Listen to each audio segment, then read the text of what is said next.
So you're a black man and I'm a white man. Yes, we are, Will. And in some societies, that could be a dividing line. We wouldn't be talking to each other. This is true. It's part of our history. We're not denying it. Skies blue, water's wet. That's how That's it it. was. But yet, the band we're going to talk about today was a multiracial band in the 1960s. And we know about multiracial session musicians. Booker T and the MGs, they were multiracial. Funk Brothers. Yep, same thing. So it's not that you couldn't have musicians of different races playing with each other. It was that this was front and center, in your face. Yeah, we have a lead man, but the whole band is featured here. Yes. And two genders, male and female. Perfect. So we have the both genders, we have two races. This for me is groundbreaking stuff when you consider that the time that this took place. And of course, we're talking about Sly and the Family Stone, Yes, we are. Hall of Famers. Sly Stone, would you call him the Godfather of Funk? You know what? He's Sly Stone. If he wants that, that's what you say. Yeah, man. And the album we're going to talk about today is Stand. For my money, one of the greatest albums ever. Okay. Sold over 3 million records, but it took a while. Okay. It didn't sell 3 million overnight, but it took a while. One of the most influential albums of all time. Definitely, for me, the peak of the band.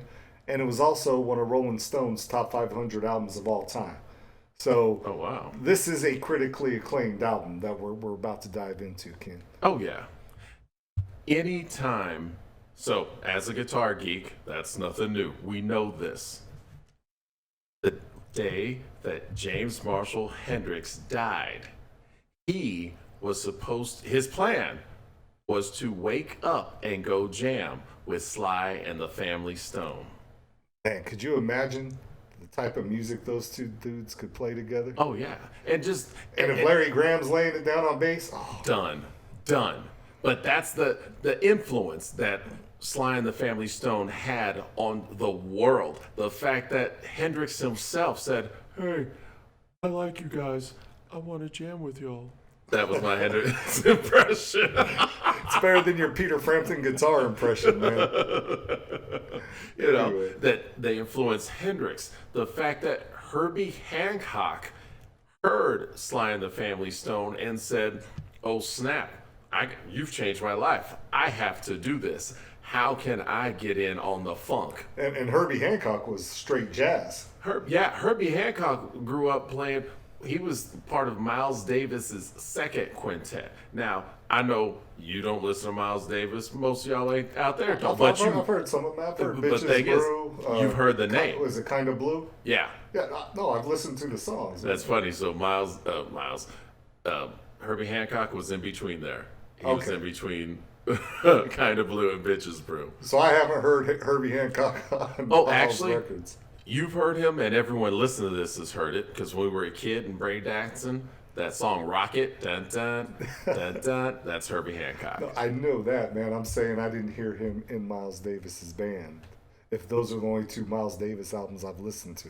Yeah, no, he was on the albums in between those two. Okay, so let's look at the band we're talking about, Sly and the Family Stone. Thank you So- for reeling me in, man, because Yeah, I got all I know, excited. man. We were about to just go off on Miles Davis and never come back. Let me rescue you here. So Sly Stone, his main instrument was the organ, the keyboards, okay? But he wasn't the only keyboard player in there. His sister, Rose Stone, also played the keyboards Yep. in the band. And then his brother, Freddie Stone, played the guitar. And then on the horns, you had Cynthia Robinson play the trumpet. And I saw this on Wikipedia, man. The first female trumpet player in the Rock and Roll Hall of Fame. Which is awesome. And she is the cousin of the bassist, who we mentioned earlier, Larry Graham. See, I did not know that. I didn't either till I read Wikipedia, man. But Larry Graham is one of the best bassists I have ever heard in my life. If we did not have Larry Graham, there would be no Flea. Right. Chili Peppers they'd know what to do. And he actually had his own band, the Graham Central Station, after Family Stone broke up. So, there's that. Then you had a white saxophone player, Jerry Martini, and the white drummer, Greg Arico, probably Arico. And Greg Arico, he actually played with David Bowie later on in the 70s when he left Sly. So these guys got pedigree, man. I mean, Larry Graham, definitely no joke. The Stone family, no joke. The drummer, no joke. I mean, these guys can play. Oh, yeah. Yeah. That was probably the first thing I heard when I hit play and Stan track 1 started. Keep going. No, you could hear, okay, these are seasoned players here. Well, let's go into track 1 then. All right? Stan, the title track. I'm all excited, man. I felt bad. You got bad. me. So I'm reading a book on the famous Los Angeles session musicians, the Wrecking Crew. Yeah. For the title track, the Family Stone band wasn't available, so Sly got the Wrecking Crew to play. So you're right. It was seasoned musicians playing. It just wasn't the Family Stone. Nice. And when you said it, I was like, no, Ken, don't go there. But it's okay, because when you said they were seasoned, they absolutely were. The Wrecking Crew were amazing musicians who played on hundreds, if not thousands, of hits that came out of California in the 1960s and 70s. Now, instrumentally, Ken, this song is a great mix of guitar licks. The horns are right there. It almost makes sense that the band wasn't available because the rhythm section in that bass isn't overwhelming the song like Larry Graham can do. So that I was like, man, before I even looked at Wikipedia, I was like, man, Larry Graham's seemed pretty tame, he's huh? Not popping. It makes sense. Why? Because they were just trying to create a great song, not try to overwhelm with that funk. Until the end of the song. So just a little FYI for those out there, Larry Graham, he created a style of bass playing called slap bass. So whenever you hear that proverbial funk bass going, or when you watch Seinfeld, that sound that they were going after, that's what they're imitating. Yeah, and we'll point that out as we get through more songs. Now, the crazy thing about this song is that when it was first played, it didn't get a good reception. Sly Stone's like, what's going on? He's like, the song needs some funk. So there's a little funk section at the last, 30, 45 seconds of the song. Yep. Just sounds like everybody's going just crazy. A little break yep. Just that everyone's just like dancing. I feel it just thinking about it. Because you can hear it in your head. Yep. He recorded that later, and that's why it sounds kind of like out of the blue. It's just like, did they tape that together? Well, yes, they did. They just took this song that Sly already had recorded and slapped this funky part, this funky coda, so to speak, at the end of it, and transformed the song. Took it from a good song, with a socially conscious message, yes, to a great song that is ingrained in my head. And I'm glad you pointed that out about the socially conscious message. Boom. That stuck out. And that's one of the things that I enjoy. Okay, about Sly and Family Stone and this album overall. But yeah, as I've always bring up when we review an album, track 1, you have to come out swinging. Boom. Came out swinging. Like you said, the cool thing, don't want to say mellow, but you're right. It's orchestrated well. He's implying his message. He's conveying it, and then boom, little funk at the end. Yeah, but and the funk at the end is like, look, this is the way I look at it. You have this message, right? We're all together. We're trying to make love, not war. We're trying to be free. We're trying to be multiracial here. But at the end of it all, we're all going to dance. And that's exactly the way I took it. Now, there are a few things in the lyrics, man. Because some of the lyrics are just as relevant today as they were 50 years ago. Yeah. Okay. Stand, there's a cross for you to bear. things to go through if you're going anywhere. Stand for the things you know are right. If it's the truth that the truth makes them so uptight. Yep. Dude, we see that Today. both sides of the today nonstop. Yep. Okay, but there are certain things you can't say. Yeah, like midget. Yeah, dude, you cannot say stand. There's a midget standing tall, and the giant beside him About to fall. Can't say midget anymore. Yeah, I mean, I know. Hurts my feelings. I But know. yeah. And you have to take the whole line. The giant is going to fall. But yeah, the David Goliath. Right. Well, Universal. yeah, David wasn't a midget, man. It No. was a 15 tall statue in Italy right now. Anyway. But I love the way this album starts because it shows both sides of Sly right away. The melodic pop single Sly with the first couple of minutes, and then that funky break at the end, bringing it back. I love the way it opened. Yeah. So let's go to the next song. Track 2. Track 2. Ken, this song, we're not going to say the full title on there. Track you 2. You couldn't pay me enough money. Family Show. Don't call me beep, beep, beep, beep. All right, that's you want me to do the voice? Don't call me. Wah, wah, wah, wah. You know. Anyway, man. Now look, I didn't know this was a Sly and the Family Stone song because the first time I heard it was in Perry Farrell's movie Gift. Okay, yes, that's right, because he did do it. Yep. With Ice-T. Yep. And that was the first time I heard it. Okay, because that's our age group. That's our age group, yeah. And it's okay, man. I mean, it's Ice-T and Perry Farrell. I'm not a big Perry Farrell fan. I'm okay. Yeah, yeah. I love Ice-T. Don't get me wrong. I love Ice-T. But I could do without their version. This version, however, Ken, what's that makes his voice sound like that? Because it sounds like the Peter Frampton. Yeah, the talk box. Okay, okay. Because I was looking on Wikipedia. Could it be called a vocoder? Yeah. Okay, just Some wondering. type of effect manipulation. And they actually use that effect later on too Yes. in Sex Machine. So this song for me could have had the same title with no lyrics and been just as powerful. Like it didn't need to sing the lyrics. Yeah. And the reason I say that is because you know there's a conflict in the song. Like you feel that conflict. Like you feel anxious. The horns in this song make me feel anxious. They tense me up. It's funny you say that and how this song could work without lyrics. When I hear this song, it sounds like something you'd hear in the soundtrack from the early 70s blaxploitation films. Right. So it makes sense because the source, you know what I mean? The source of inspiration being right here. Yeah, and it's wild when you think about it. Like a great artist like Curtis Mayfield is known for that Superfly. Yeah. Right. Like he reinvented his career after being in the soul group The Impressions, playing this kind of music. Yeah. But if Sly had his head on straight like Curtis Mayfield, he could have been making that bank.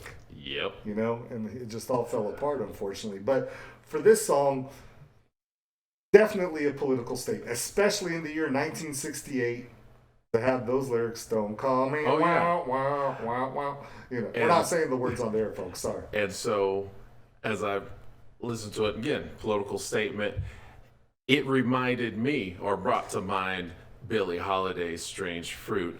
And around the same time, I think, what was late 60s, can't remember the year, but John Coltrane, he wrote a song, instrumental, called Alabama. But the lyrics made me think about that when I went down across the country. Granted, Sly and the Family Stone, most of them from Texas, so they were exposed to the South growing but the up. band is California. Yeah, you know, that's what I'm saying. But so again, they were exposed to the South growing up. Well, let's be real though, right? You're black in America in the 1950s and 60s. You're experiencing prejudice. There's nowhere to hide from it. Didn't matter where you were at in the country. No, you're correct. However, when you took your black self from not in the South and went to the South, it's at a whole nother level. No, you're absolutely right. You're absolutely right. And that made impressions on these people through time to the point where they wrote songs. This one, case in point. Yeah, and throughout the album, and we're going to see this theme.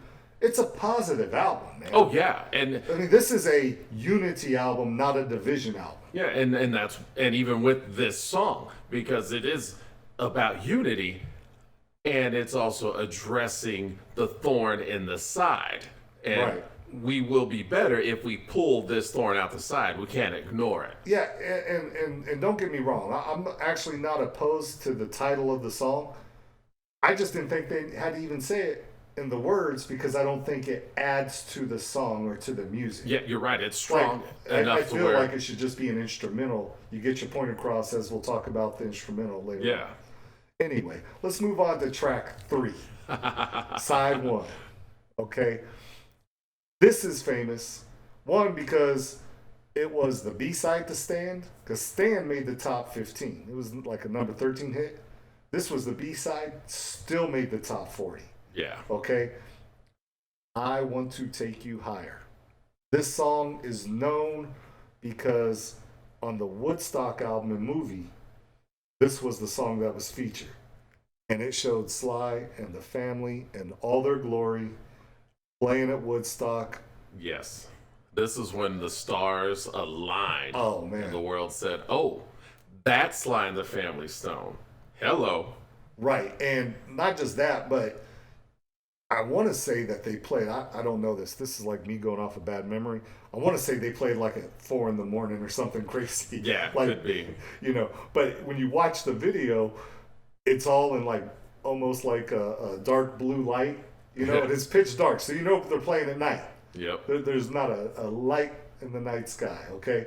And they were rocking. But the problem is, at least for me in trying to evaluate their performance there, is we knew what the band was doing, had no idea what was happening in the audience because they didn't really show the audience at night. You know, probably a good thing, man, knowing what went on at Woodstock. But, dude, this kind of brings back what you were about to say before I stopped you on track 1. This is where the band all comes together for that ultimate band performance from Sly and the Family Stone. Yeah. And listening to this album, and when we get to track 3, as I'm listening, and I realize, oh, snap. Sly and the Family, they're a jam band. Flat out. They are a jam band. Yeah. And I get it, because, so, as Grandpa's going to take you back. So, you have to understand, bands back during this time when they were coming up, especially the R&B band, well, all the bands, they would play continuous. So if we think of when you went to a school dance, when we were in middle school and stuff, the music just kept playing. Well, they didn't have people with the records or the CDs. It was an actual band. So they would play and they wouldn't stop. So you would have these extended long songs for people to shake or sway, one or the other. And so that's how you ended up with these guys, and they held on. They managed to successfully hold on to that fine line between I'm going to write hits and still be able to jam. Right. No, and this song did it. I mean, dude, think about this. The Jackson 5 covered this song. Toto covered this song. Duran Duran. Yeah. The old rock band Tesla. They all covered this song.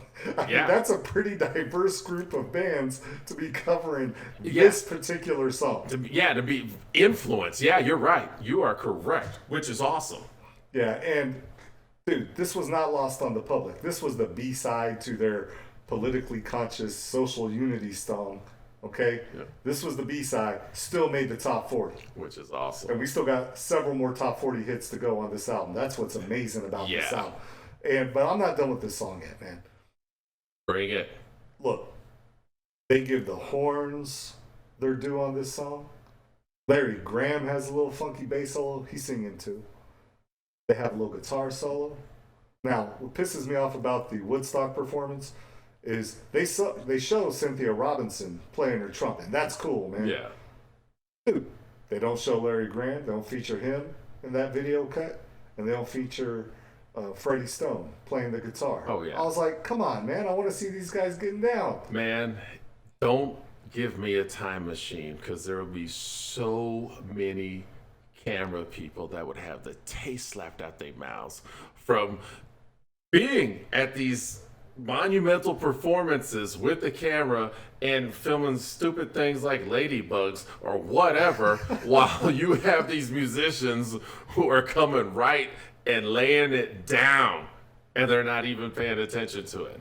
Oh Yeah. my God. Now here's the thing, man. For this song, we already know Sly can hit the keys. Yep. He's playing harmonica on this song too. One of the best harmonica performances. I'm not a big harmonica guy, but I love the harmonica in this song, man. Nice. He rips it up. And when you watch that video, that Woodstock video, by the end, the whole band's pogo jumping, man, pogo dancing. I think Sly Stone invented the pogo dancing at concerts, man. Because I'm watching, I'm like, I don't know of any occasion where I've ever seen a band pogo dance before. You know what I mean? Or that was before huge him, in the yeah. 90s. Yeah. In the 90s, that was huge, going to concerts.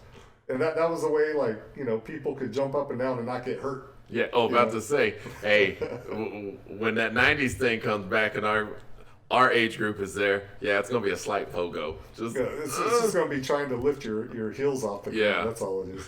Anyway, but Ken, I love this song. To me, this song, if I had to say, hey, I want you to hear a Sly and the Family Stone song, this is the song I would play. yeah. Because to me, it features everybody in the band, Yep. everybody singing in the band, and it's a great song, and it has that funk.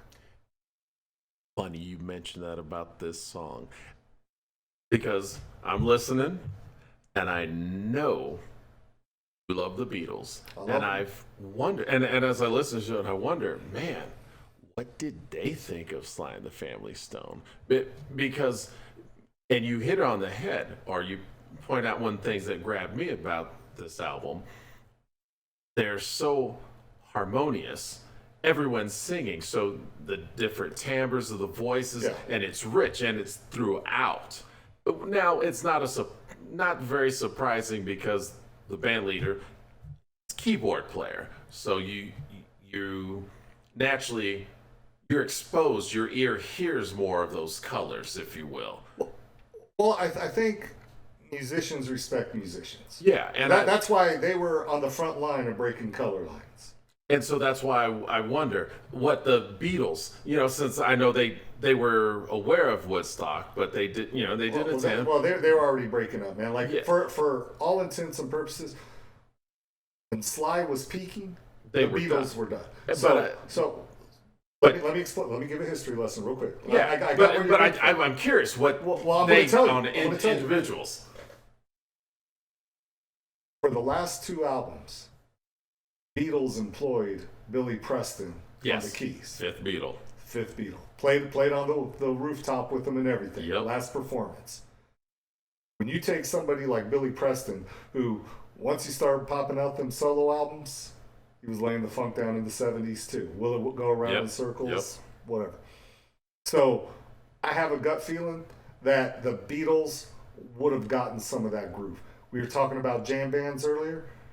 George Harrison in 1970 released a 3-disc album. That's right. All Things He Must did. Pass. All Things Must Pass. Yep.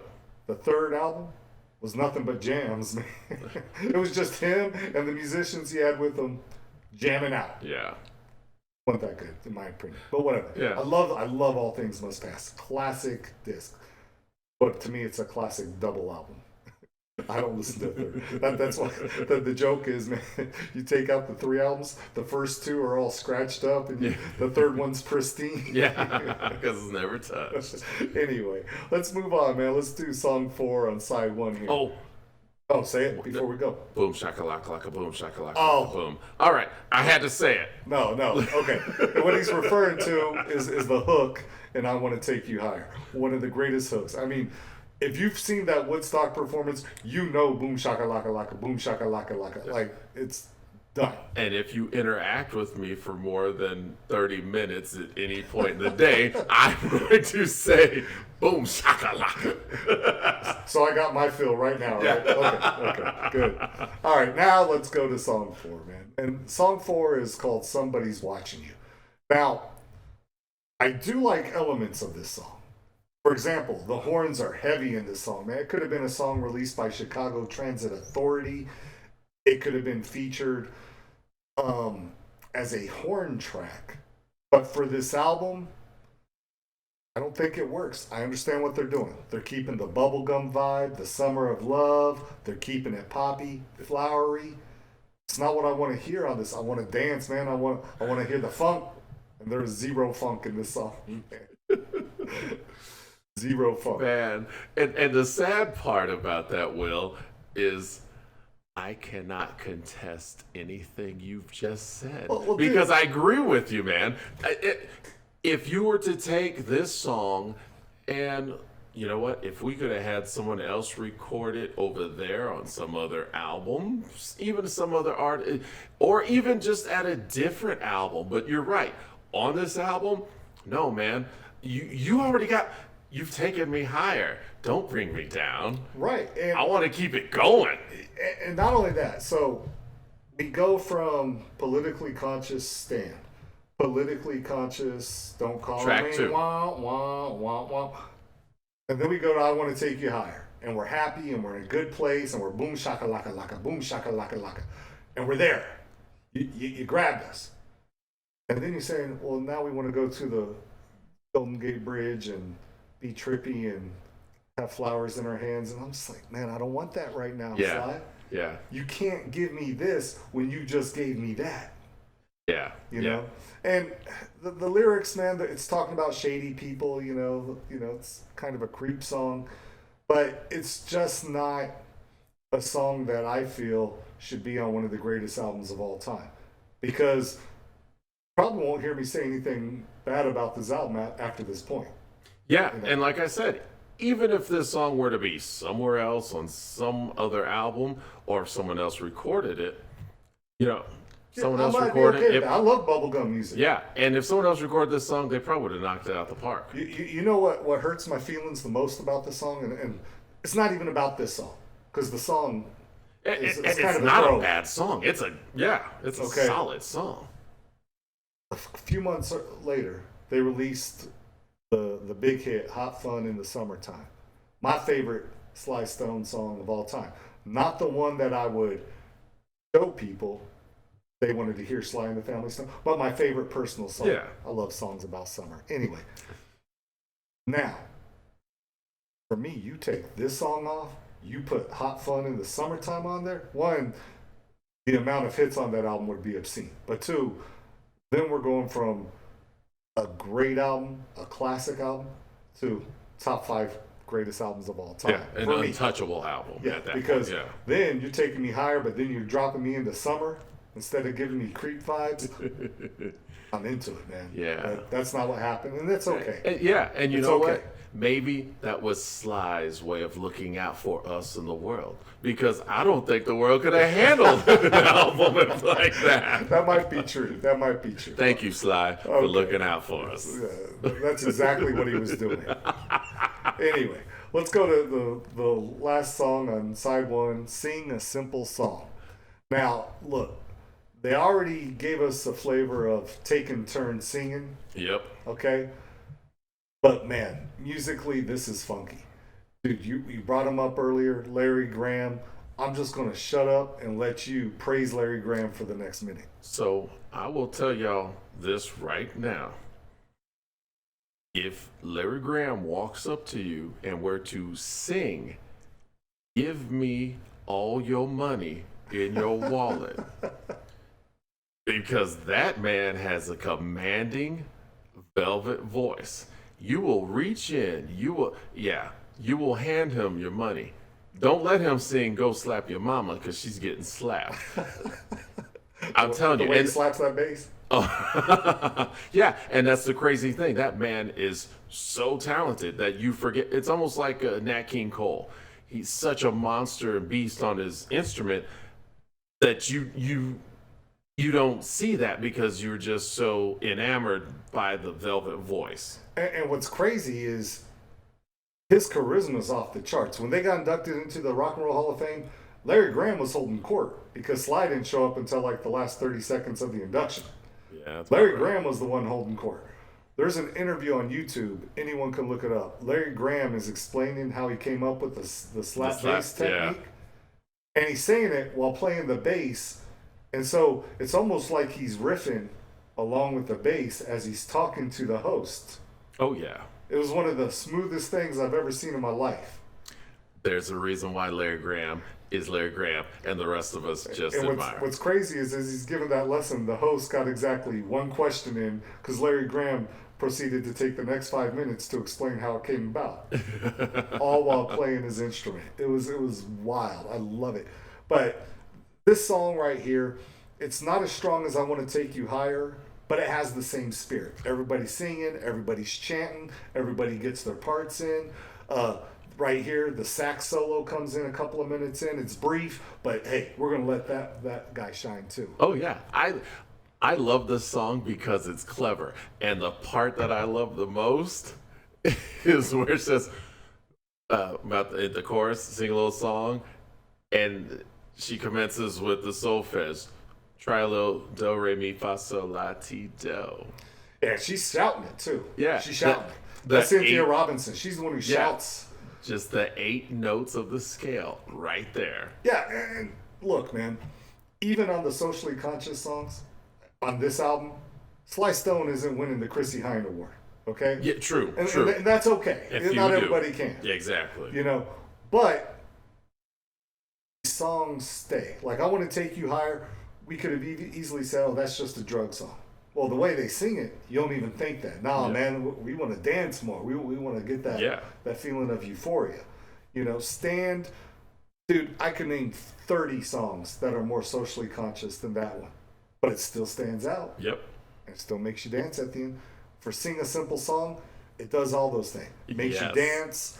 And they're saying, look, man, life doesn't have to be so hard all the time. Sometimes you just sing a simple song. Yes. Dude, how many songs have we talked about where the lyrics don't have a deep meaning, right? They're not playing like Frank Zappa, Yeah. okay?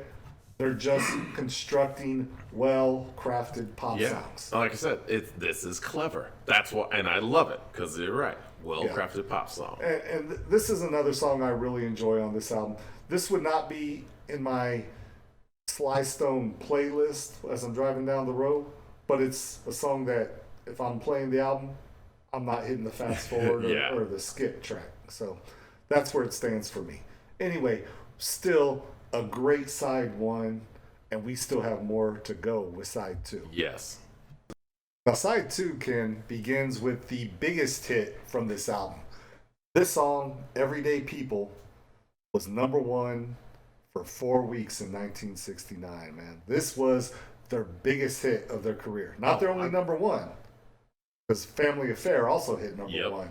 But this was the one that was number one the longest, by far, like the Sly and Family Stone popular song. Oh, yeah, I believe it. This is the song when people say, Sly and Family Stone, never heard them.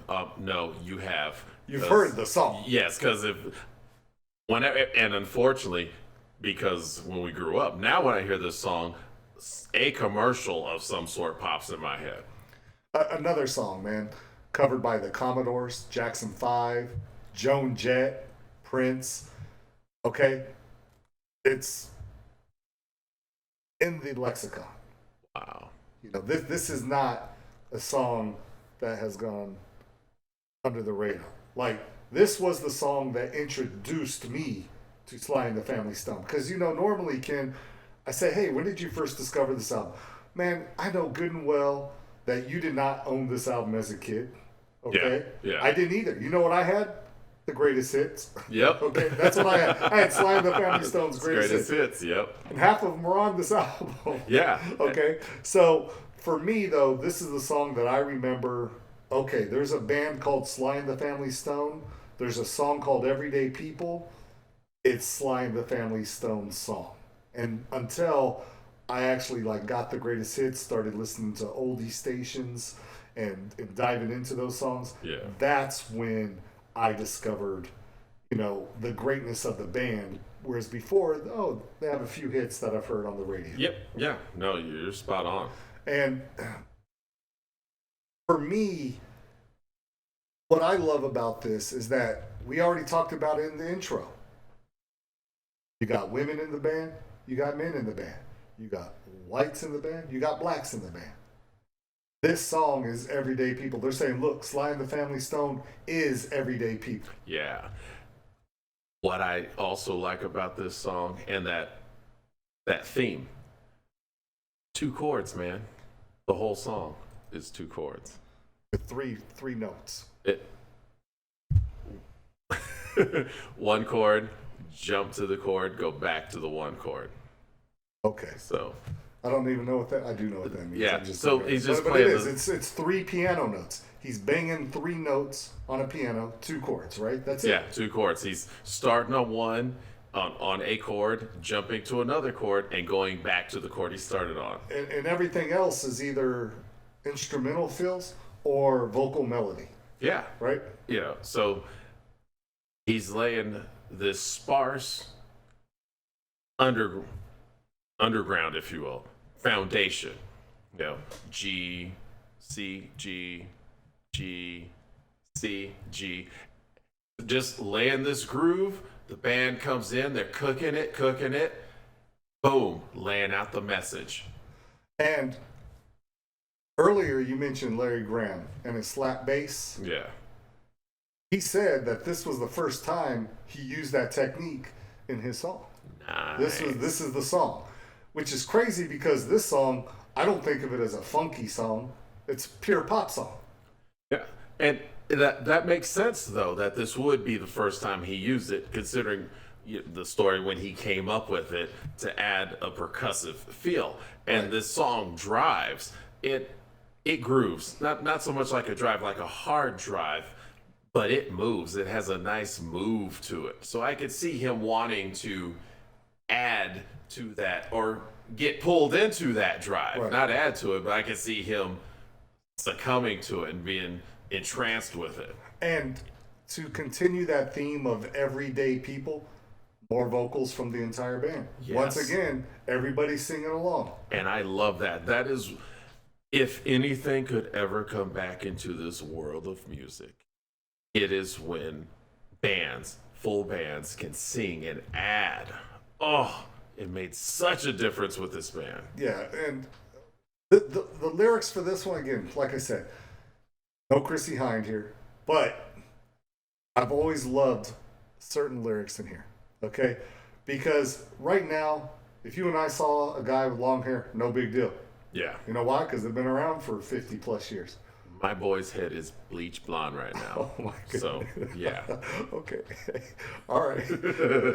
I didn't know that because you dropped that on me. I just imagine Yeah, but you're right. It doesn't matter because we've been exposed to it. We're conditioned to. But think Back about then. this line. There is a long hair that doesn't like the short hair for being such a rich one that will not help the poor one. Dude, we're living it. Yeah. Still there today. But Universal. even more relevant in the 60s when being called a long hair was an insult. Yeah. Now it doesn't matter what part of the country, in South, North, wherever. Nobody's too worried about your hair. Really. I mean, nobody is concerned because it's part of the cultural fabric. Yeah. For guys to have Yeah. long hair. Not a big deal. Okay? My other favorite line. There is a yellow one that won't accept the black one, that won't accept the red one, that won't accept the white one. Dude. Today.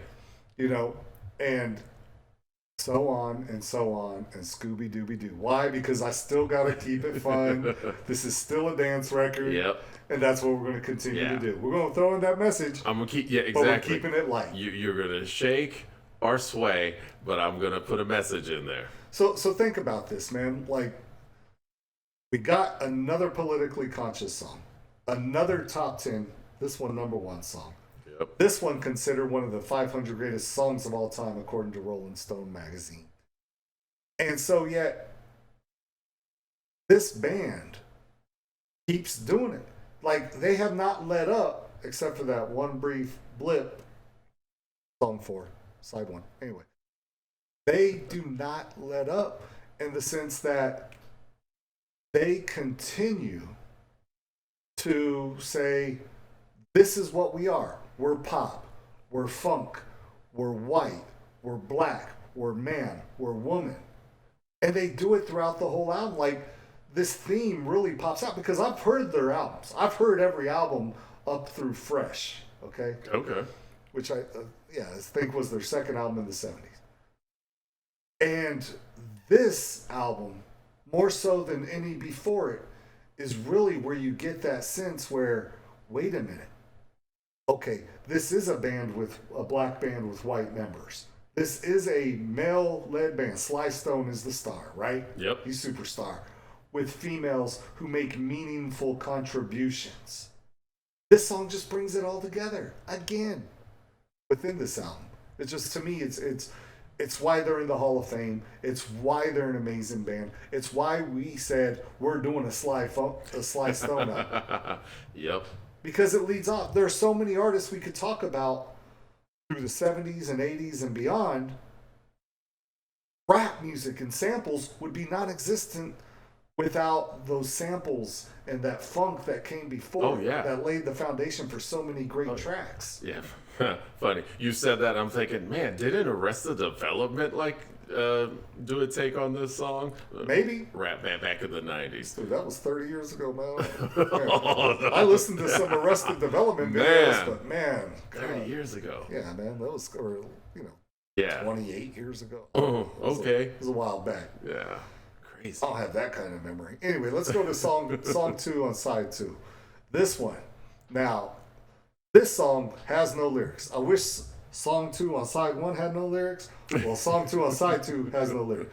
And this is Sex Machine. Look, man. Not to be confused with James Brown's version of Sex Machine. Completely different song. Completely different. Okay. Still with an incredible bass player. Much love, Bootsy. But okay, keep going. Look, here's the reality, man. Prince, I think his entire career might be just inspired by Sex Machine. The way he performed on stage, as provocative as he was, the funk that he laid down.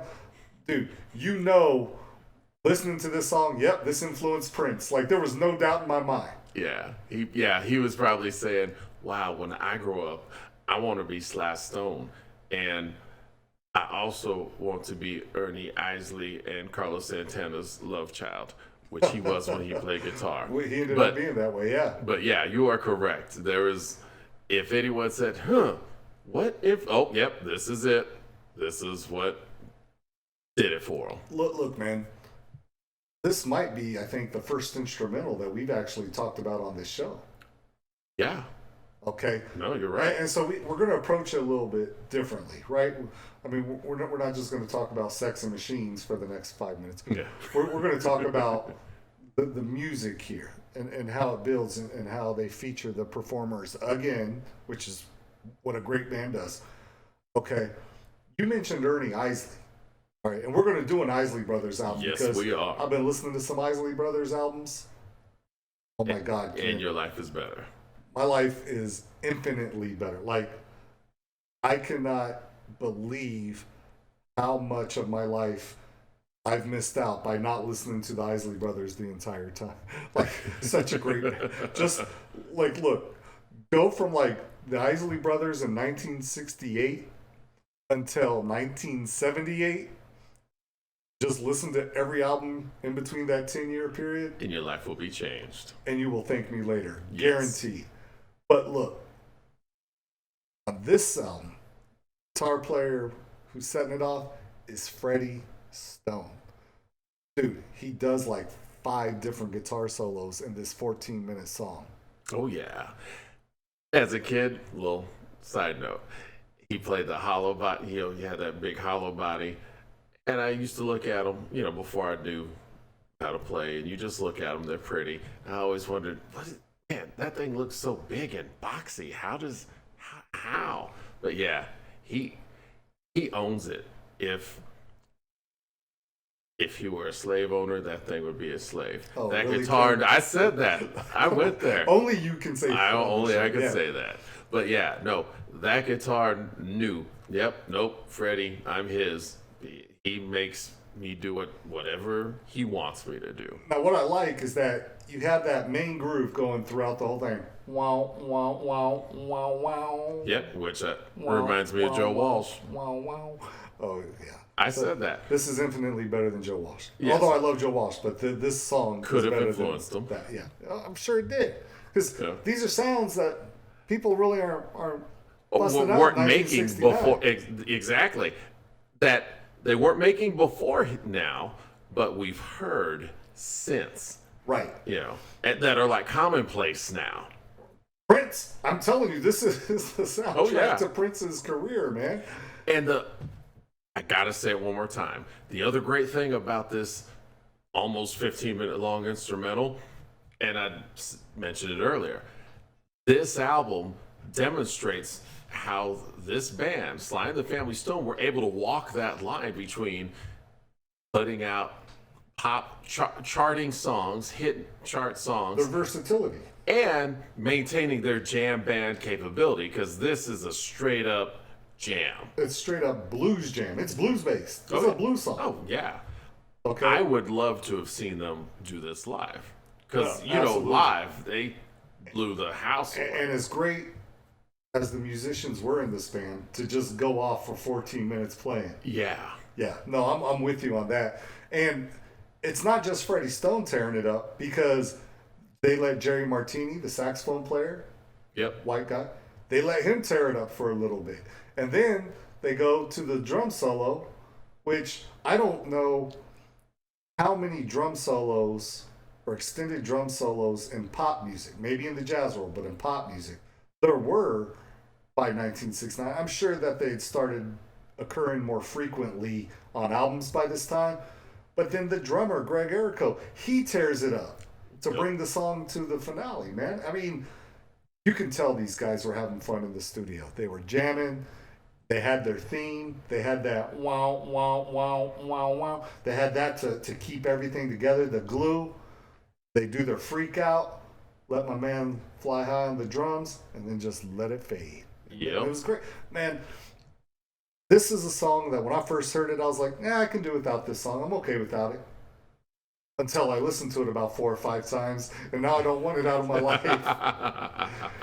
All right, Ken. Come to the last song on the album. Because Sex Machine took up over 14 minutes, almost 14 minutes of the side. There's only 3 songs on this side. This, another great classic Sly Stone track. You Can Make It If You Try. Song 3, side 2.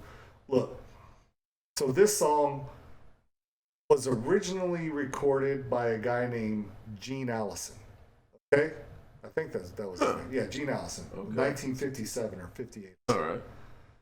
It was a top 40 hit, but I think what happened, I was reading this on Wikipedia. I think what happened is Sly took that theme, maybe, I mean, you're a musician, you'd have to listen to both of them, and then he was inspired by it, but they're 2 completely different songs. One's like a doo-wop song that sounds absolutely nothing like this, has 0 socially provocative messages in it, nothing. It's just a completely different song. Okay. Whereas 1969, Sly says, ooh, let's funk this song up and make it ours, because we're talking about what's happening in 1969. This is a politically conscious album. That's what we're doing here. And it's an uplifting, positive album where you can stand, you can get higher, right? Yep. You feel me? Yeah. We're all here, everyday people, and you can make it if you try. Like, they bring everything together in this final track. This is probably one of the best closing tracks we've covered. Absolutely. Period. Absolutely. And it's that yeah section, man. It's that, once again, little funk. It reminds me of Good Times. Yeah. not even the show itself. Just that vibe, man, where like everybody's just happy to be around, getting food on their plate. Yeah. It's, dude, I think it's the most soulful chorus on the album. That's my take. I hear this. This is how you want to go out into the world. That's what I hear when I hear this last track. It's a good way of wrapping up there, like, hey, and consider it. It is 1969. They're a socially conscious band. I don't think it's because they woke up and said, hey, I want to be socially conscious, as much as that was their life. That was what was in their face, the challenges that they had to, withstand and to persevere through the use and love of music, that common bond, that everyday people, the universal message of love and peace. You can make it if you try. That's like, all right, glad you stuck around. Glad you heard our story. Come here, give a big bro hug. Much love. Go out into the world, and you still have that pep in your step. You know what's crazy, man, is this is clearly a song where, in my head, correct me if I'm wrong, I feel like this is Sly's message to black people. You can make it if you try. Don't let things get you down. Keep going. All together now. Yeah. Unity. Yeah. It's like, again. But the great thing about Sly and the Family Stone singing this song, it's colorless. It's going to apply to anybody. Yep. Universal. It's universal, man. It's the theme of the album. It's the theme of the album. There are obstacles. There are things we have to overcome. We can make it if we try. Yeah. We're everyday people. We'll stand, and we're going to take you higher. Like that theme just running throughout the whole album, man. And again, you could not close this album with a more perfect song. Right. And sometimes you just sing a simple song, right? I mean, it really is a great album closer. Yeah. And it still has a little bit of funk in it. A lot of funk. Okay. It's still danceable, still poppy. Love it. I think that, like I said, you replace that one song on this album with Hot Fun in the Summertime, might be my greatest album of all time. It would be untouchable. Untouchable, but it's not quite untouchable. It's still an amazingly great album. Look, culturally, the themes in this album, they absolutely still resonate today. Oh, completely relevant. Completely relevant. Musically, look, you're a fan of rap music, you're a fan of pop music, from the likes of people like Prince, the Isley Brothers, whoever. They're not happening without Sly and the Family Stone. Oh, all them samples that rap artists have sampled for the last 35 years, 40 years, they don't start without Sly and the Family Stone and James Brown. Yeah, I was about to say, you take away James Brown, Sly and Family Stone, boom, hip hop. It just doesn't exist. Yeah. It just would not exist. Snap, what are we going to sample That's now? how relevant Sly Stone is, man. And it's tragic because Sly Stone, like so many great ones, man, he succumbed to a drug addiction that he just couldn't shake. Yeah. And as a performer, he was never relevant again. His legacy's still relevant. Yep. The music's still relevant. But he could just never get it together to where he became the icon he should have been. Lived high for a few years, treated like royalty for a couple of years, came crashing down. His band left him, man. They were tired of dealing with his mess. Yeah. Oh my goodness! I was about to say, just a couple of years ago, but what was it? Probably 2011 when he resurfaced. I mean, he's resurfaced a few times, man, but never the same. Yeah, but I mean the not the big or the noted resurface. It was the 21st century with the silver hair. He popped up. Oh my goodness. So point is, I was hoping that he would have managed to get control of his demons finally and get that monkey off his back. I would have, and it's not too late. I would like to see Sly make that comeback. I would like to see him get his act together, and even if it's just that, like the guys are doing now, where it's not the oldies circuit, but the legends circuit, for lack of a better. Some of them are lit. They're now here's the thing, man. The other members of the Family Stone have toured as the Family Stone. Yeah. Unfortunately, the trumpet player Cynthia Robinson, she's passed away, but she's the only member who's passed away. Yeah. Okay, and Larry Graham's still out there. Oh yeah, no, they are still relevant. You're right. They are still forces of nature to be dealt with in the music business. Yeah. One of my favorite YouTube clips is Larry Graham and Graham Central Station playing in a nightclub. I think it's a BB King's, and Prince comes out on stage with them just to play guitar on "Thank You for Letting Me Be Myself Again." Think about that. And Prince knows his role, does not try to overshadow Larry Graham, the band. He becomes part of the band. Think about this, because I've seen that clip you're talking about, and he had on a sweet suit because he's like, look I'm about to stand on stage next to Larry Graham. I need to come correct all the time. All the time. So he came correct. He had his strat. He's like, I'm just going to stand right here. I will just let me hold this groove. I will do what you tell me. I just realized, or not on me, as you pointed out about that clip, which is memorable and it's awesome. I'm like, wow, no wonder Prince died, because he did die a happy man. Not only did he get to stand next to Larry Graham and throw a groove, but he also got to throw down with Maceo Parker, James Brown's saxophonist, on a regular basis. Hey, legends hang out with legends, man. Oh. Simple as that. And before we wrap this up, tell everybody who Larry Graham's nephew is. Oh yeah, this is from my kids, so they might listen. Find me somewhat relevant. Yeah, Larry Graham's nephew is Audrey Drake Graham, aka Drake. Right. Okay. Now, Ken, favorite song, least favorite song? You know, coming into this, I would have said my favorite song was track 3. Not Everyday People. My brain is going blank. 2. Yes, Take You Higher, baby. Okay. Thank you. Coming into it, it's been a long day. Coming into it, boom, totally. But this last track, Make It If You Try. Beautiful song. It's got me, because like I said, just that message, the best way to close out an album. The only other time we had a closing track on one of the albums we covered was The Pretenders, where the closing track touched me in a different way than this one. Whereas that one was like, all right, we're wrapping up, turn off the lights, it's been nice. Right. This one is, all right, go out into the world, go make your difference. Let your sun shine down. Yeah, I got you. Least favorite? Track number 4. Somebody's watching you. Oh. Yeah. Yeah, they can watch from afar. Now, and I'm with you. Somebody's watching. Least favorite song. The song that keeps it from being my favorite album of all time. Just because there are other albums where I love every single song on the album. And that's also my least favorite. My favorite track, I've listened to this album so many times, especially in the last year when you and I first had the idea to start doing these shows. I Want to Take You Higher.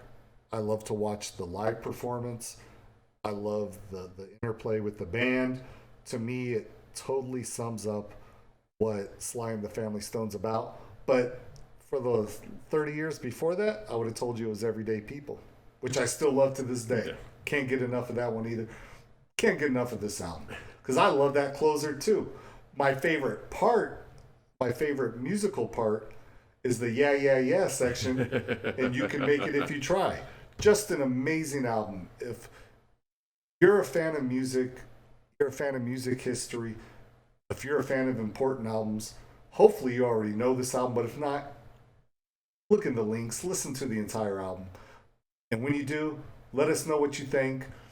Let us know what your favorite tracks are, least favorite tracks are. Yeah, you will love this album. Yeah, it's amazing. Please leave your comments, and we'd love to hear from you. And if you like the show, please hit the like button. And if you want to hear more, please hit subscribe.